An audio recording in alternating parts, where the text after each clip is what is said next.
బంగాళాఖాతంలో ఏర్పడ్డ అల్పపీడనంతో తెలంగాణ వ్యాప్తంగా విస్తారంగా వర్షాలు కురుస్తాయని హైదరాబాద్ వాతావరణ శాఖ అధికారి శ్రావణి వెల్లడించారు.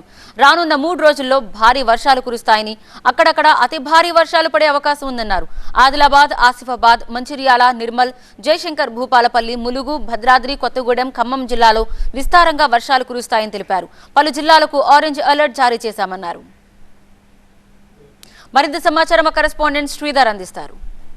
బంగాళాఖాతంలో ఏర్పడిన అల్పపీడన ప్రభావంతో రాగల 2 రోజుల్లో తెలంగాణలో కొన్ని జిల్లాల్లో మోస్తారు వర్షాలు, మరికొన్ని జిల్లాల్లో భారీ వర్షాలు ఉంటాయని వాతావరణ శాఖ అధికారి ఇప్పటికే వెల్లడించారు. దానికి సంబంధించిన పూర్తి సమాచారం వాతావరణ శాఖ అధికారి శ్రావణిని అడిగి తెలుసుకుందాం.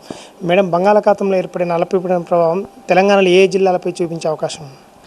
పశ్చిమ మధ్య బంగాళాఖాతంలో ఏర్పడిన అల్పపీడనం దాదాపుగా వచ్చే 24 గంటల్లో మరింత బలపడి వాయుగుండంగా మారే అవకాశం అయితే కనిపిస్తుంది. ప్రస్తుతానికి అది ఉత్తర కోస్తా ఆంధ్ర మరియు దక్షిణ ఒడిశా ప్రాంతంలో కేంద్రీకరించబడింది. ఇది మరొక 12 గంటల్లోని తీవ్ర అల్పపీడనంగా మారే అవకాశం ఉంది. దీని యొక్క ప్రభావం వల్ల తెలంగాణ రాష్ట్రంలో విస్తారంగా వర్షాలు కురిసే అవకాశం ఉంది. మరో 3 రోజులు కూడా దాదాపుగా తెలంగాణ రాష్ట్రం మొత్తం మీదుగా విస్తారంగా వర్షాలు కురుస్తూ అక్కడక్కడ భారీ వర్షపాతం, అక్కడ 1-2 చోట్ల అతి భారీ వర్షపాతం కూడా నమోదయ్యే అవకాశం కనిపిస్తుంది. తెలంగాణలో గంటకి ఎన్ని కిలోమీటర్ల మేర ఈదురుగాలు వీచే అవకాశాలు ఉన్నాయి? ఏ జిల్లాల మీద ఆ ప్రభావం చూపించే అవకాశం? ఈ అల్పపీడన ప్రభావం మరి వాయుగుండ ప్రభావం వల్ల మనకి తెలంగాణలోని ముఖ్యంగా ఉత్తర ఈశాన్య తెలంగాణ జిల్లాల మీద దీని ప్రభావం అధికంగా ఉండే అవకాశం ఉంది. ఉత్తర తెలంగాణ జిల్లాలైన ఆదిలాబాద్, ఆసిఫాబాద్, మంచిర్యాల, నిర్మల్, జయశంకర్ భూపాలపల్లి, ములుగు, భద్రాద్రి కొత్తగూడెం, అదేవిధంగా మనకి ఈ ఖమ్మం జిల్లాల్లోని మనకి విస్తారంగా వర్షాలతో పాటుగా మనకి అక్కడక్కడ భారీ నుంచి అతి భారీ వర్షపాతం నమోదే అవకాశం ఉంది వచ్చే 24 గంటల్లో. అందువల్ల ఈరోజు మనకి ఎల్లో వార్నింగ్ జారీ చేయడం జరిగింది. రేపు చూసుకున్నట్లయితే అది వాయువ్య దిశగా, అంటే ఈ అల్పపీడనం వాయువ్య దిశగా మూవ్ అవుతూ మనకి నార్త్ కోస్తాంధ్ర మరియు దీంతో దక్షిణ ఒడిశా ప్రాంతం మీద తీరా దాటే అవకాశం ఉంది. దాటిన తర్వాత నుంచి మనకి గాలి ఉధృతిగా పెరిగి ఉత్తరతో పాటు మధ్య తెలంగాణ జిల్లాల మీద కూడా దీని ప్రభావం చూపించే అవకాశం ఉంది. దీనివల్ల మనకి విస్తారంగా వర్షాలు కురుస్తూ అక్కడక్కడ భారీ నుంచి అతి భారీ వర్షపాతం కూడా నమోదే అవకాశం ఉంది.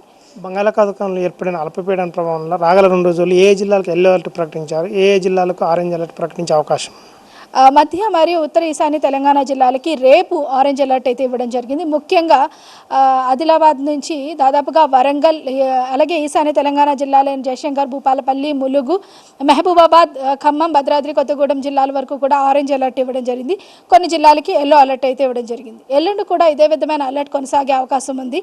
దాదాపుగా 31 వరకు కూడా ఇదే విధంగా ఉండే అవకాశం ఉంది. 2వ తేదీన కొద్దిగా వర్షపాతం తగ్గి సెంట్రల్ ఇండియా నుంచి దాదాపుగా ఉత్తర తెలంగాణ జిల్లాలకు మాత్రమే భారీ వర్ష సూచన అయితే ఉంటుంది. అల్పపీడనం వాయుగుండంగా ఏర్పడిన తర్వాత ఆ ఎఫెక్ట్ తెలంగాణలో ఏ జిల్లాలపై ఎక్కువగా పడే అవకాశం ఉంది? ఇప్పుడు చెప్పిన విధంగా ఉత్తర ఈశాన్య తెలంగాణ జిల్లాల మీద బాగా పడే అవకాశం అయితే ఉందన్నమాట. రాగల 24 గంటల్లో చూసుకుంటే హైదరాబాద్లో వాతావరణ పరిస్థితులు ఏ విధంగా ఉండే అవకాశం?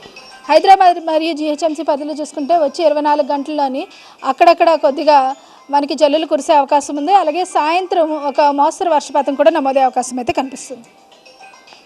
రాగల 2 రోజులు చూసుకుంటే తెలంగాణ వ్యాప్తంగా కూడా కొన్ని జిల్లాల్లో మోస్తారు వర్షాలు, మరికొన్ని జిల్లాల్లో భారీ వర్షాలు ఉంటాయని వాతావరణ శాఖ అధికారులు నుంచి గంటకు 40 నుంచి 50 కిలోమీటర్ల వేగంతో ఈదురుగాలు వీచే అవకాశాలు ఉన్నాయని వాతావరణ అధికారి శ్రావణి అంటున్నారు. కెమెరా పర్సన్ వెంకట్తో శ్రీధర్, TV9 హైదరాబాద్.